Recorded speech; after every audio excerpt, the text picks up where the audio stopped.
एक छोटे से गांव की लड़की रिया, वह अपने परिवार के साथ पुराने घर में रहती थी। एक दिन जब वह अकेली थी, तब उसने एक अजीब सी आवाज़ सुनी।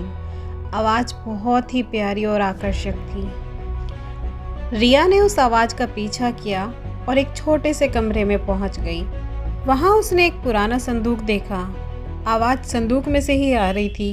उसने संदूक खोल लिया तो उसमें एक अजीब सी रूह निकली। रूह ने रिया को अपनी ओर खींच लिया और उसे अपने मोह में फंसा। रिया उस मोह में इतनी फंस गई कि वह अपने घर परिवार और अपने आप बेहोश बदहवास हालत में पहुंच गई। शाम को जब रिया की माँ खेत से आती है तो वो देख रिया घर पर नहीं है, तो वो उसको ढूंढना शुरू कर देती है। धीरे धीरे वो उस कमरे में पहुंच जाती है जिस कमरे में रिया थी। रिया की माँ ने देखा रिया की आंखें बदल गई है, बिल्कुल लाल सुर्ख हो चुकी है उसकी आंखें। वो किसी को पहचान नहीं रही है। वो बदहवासी की हालत में दीवार से लगकर बैठी है। उसके बाल बिखरे हुए हैं। उसकी माँ ये देखकर समझ गई कि बहुत गलत हुआ है, किसी ने उसे अपनी हवस का शिकार बना लिया है। रिया की माँ ये नहीं समझ पाई कि किसने उसको अपनी हवस का शिकार बनाया है। वो रिया को लेकर दूसरे कमरे में चली जाती है जहाँ पर वो रहते थे। अब रिया की जिंदगी बदल जाती है। अब वह हर रात उस घोस्ट के साथ बिताती है। जब रात में घोस्ट उसके पास आता है तो परिवार वाले अपने आप ही गहरी नींद में चले जाते हैं। कुछ ऐसी शक्तियाँ उस भूत के पास रहती है कि किसी को कुछ पता नहीं चलता है। अब रिया उसके वश में थी। रिया वो सब करती थी जो वो चाहता था।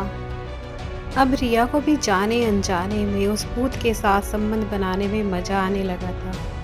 रात में परिवार के सदस्य जब गहरी नींद में चले जाते तो रिया अपने सारे कपड़े उतार कर एक चादर में लिपट जाती और भूत का इंतजार करने लगती। जब भूत रिया के पास आता है, वह उसे देखकर बहुत खुश हो जाता है क्योंकि रिया सिर्फ एक चादर में लिपटी रहती है। भूत चादर उठाकर रिया के जिस्म से लिपट जाता है। अब रिया अपनी कमर को ऊपर उठाकर भूत को सपोर्ट करती है। अब भूत रिया के जिस्म में अपने जिस्म को उतार देता है। रिया की सिसकियाँ निकलनी शुरू हो जाती हैं। ये सब करवाने में रिया को दर्द तो बहुत होता है, पर रिया को मज़ा भी बहुत आ रहा होता है। ये सिलसिला लगभग 1 घंटे तक चलता है। 1 घंटे के बाद भूत वहाँ से चला जाता है कहकर कि मैं कल फिर आऊँगा। रिया बिल्कुल बदल जाती है। वह पहले जैसी बिल्कुल भी नहीं रहती। वह हर रात उस घोस्ट के साथ बिताती है और दिन भर सोती रहती है। इस बीच उसकी माँ ने उसे बचाने के लिए कई पंडितों और ओझाओं का सहारा लिया, लेकिन कोई भी उसे उस भूत से नहीं बचा सका। उस भूत को कोई भी नहीं रोक पा रहा था। अब रिया को उस भूत की आदत पड़ जाती है। वह हर रात उससे मिलना चाहती है, पर रिया को अब 1 घंटा पूरा नहीं होता है कि उसको और इच्छा जागने लगती है उस भूत के साथ संबंध बनाने की। रिया चाहती है कि भूत उसके साथ संबंध उसकी इच्छा से बनाए, जब उसकी इच्छा करे तब। जब उसका मन करे, दिन में मन करे तो दिन में वो संबंध बनाए, रात में मन करे तो रात में वो संबंध बनाए। पर ऐसा करने में भूत सक्षम नहीं था। उसकी जो शक्तियाँ हैं वो रात में ही एक्टिव होती थी। रिया और भूत के बीच में कोई प्यार नहीं था, सिर्फ हवस थी। अब भूत को रिया को संतुष्ट करने में सारी रात लग जाती थी, पर तब भी रिया संतुष्ट नहीं होती थी।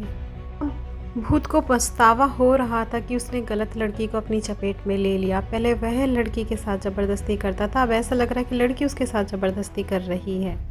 अब रिया की हवस बढ़ती जा रही थी, पर भूत के लिए मुश्किल होता जा रहा था उसकी हवस को पूरा करना।